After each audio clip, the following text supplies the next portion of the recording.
Hey guys, welcome back to a brand new video. I'm RexFinance, and today we have two of the most well-known investors breaking the internet. First of all, Michael Burry's back, and he's absolutely breaking financial Twitter especially. And then we just got an update on Warren Buffett's portfolio, and there's some interesting things happening there. So, before we get started, we're one of the fastest growing stock market YouTube channels out there.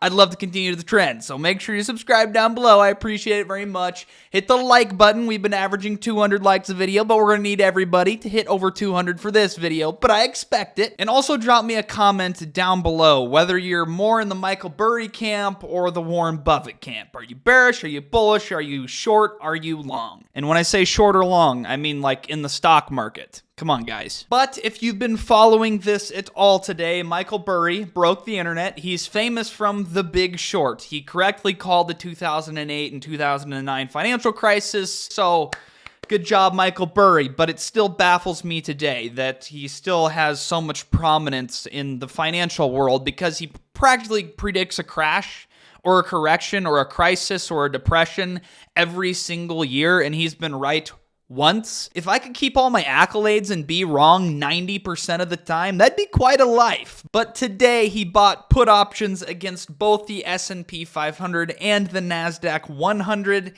All over Twitter, there's a lot of misinformation going on, saying he just shorted the stock market with $1.6 billion.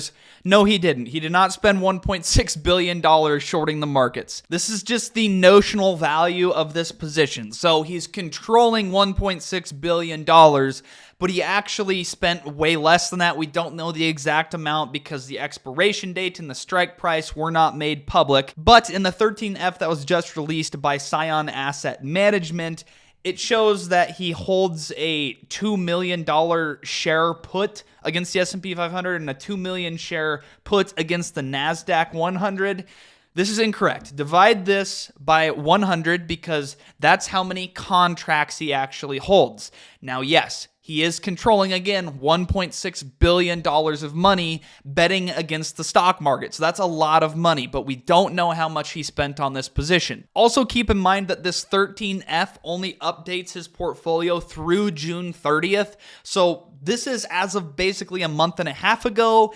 And if he purchased these positions in June sometime, he's probably far underwater on this position because July was a really good month for the stock market. August has, turned down a little bit, but all in all, he's probably down on this position quite significantly. So far, it's looking like this is going to be chalked up as another Michael Burry L. If I had to guess, the Treasury yields spiking probably had a lot to do with Michael Burry's decision here because throughout the month of June, we saw another uptick in Treasury yields, and typically, when Treasury yields rise, it should crunch down valuations, and we do have evidence of this. For example, the mega cap 8s, the largest tech companies in the world, during June, the forward PEs for the mega cap 8 companies out there were well above 30. They were at 31 to 32, which is really, really high.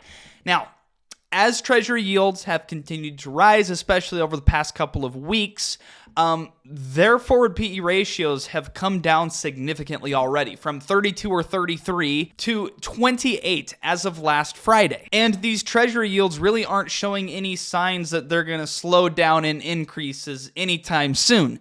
So yes, I can see where Michael Burry's coming from here in purchasing some put options against the market. Now, maybe this was just a hedge on his part, though most of the time Michael Burry is very, very bearish and very, very short the markets.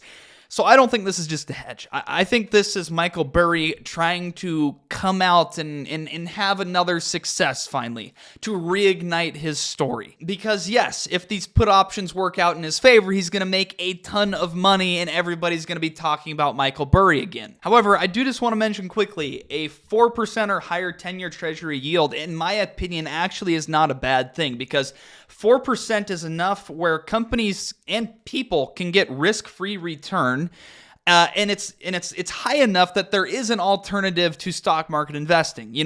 Back in 2020, there was no alternative. So literally every single dollar that was meant to be invested had to go into the stock market because you just couldn't get a risk-free return in the bond market.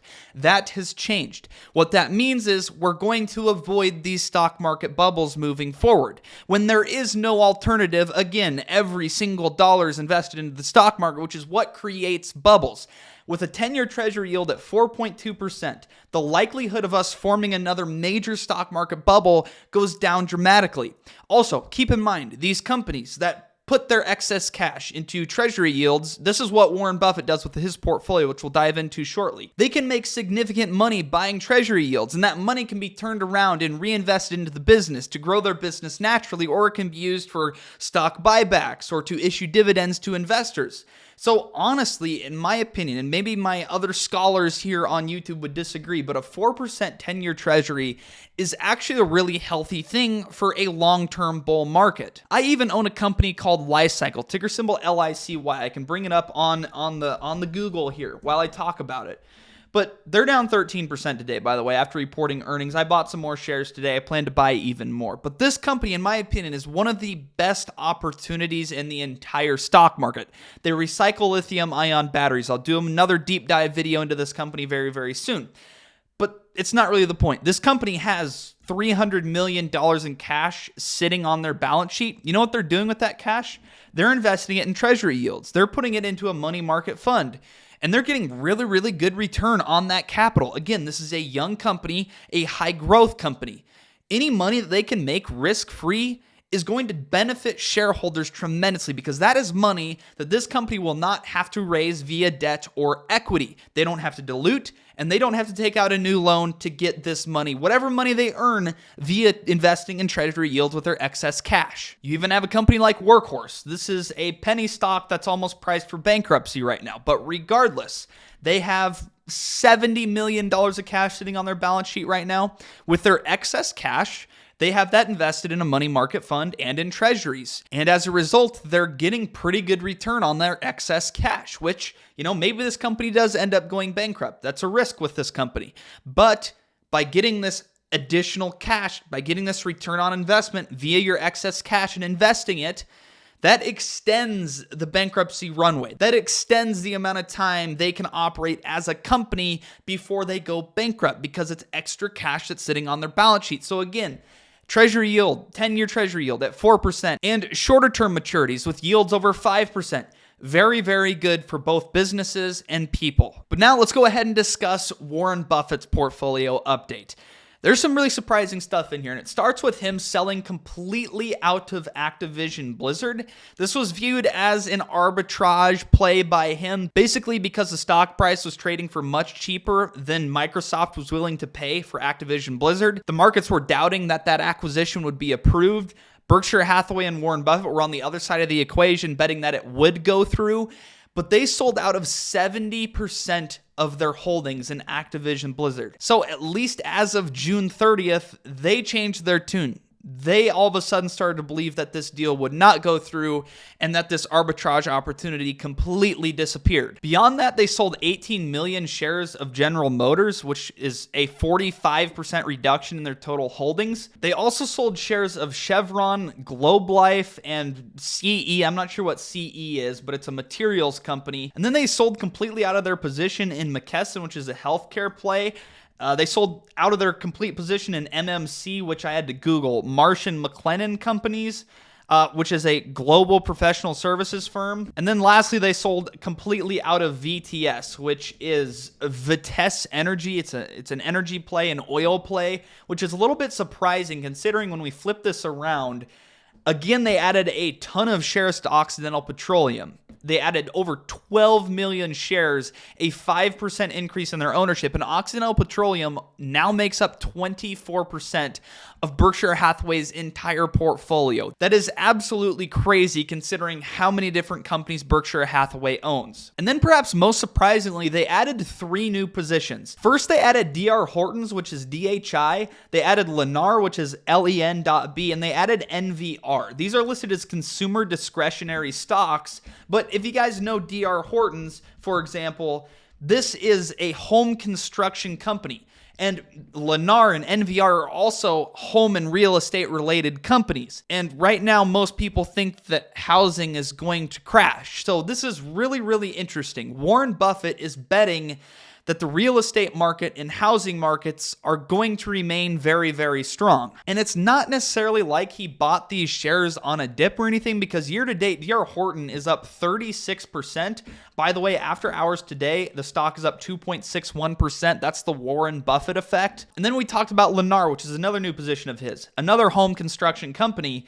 Year to date is up 35%. He didn't necessarily buy this stock on a dip either, and this is up 2% after hours via the Warren Buffett effect as well. And then NVR, his third new position, is another home construction company.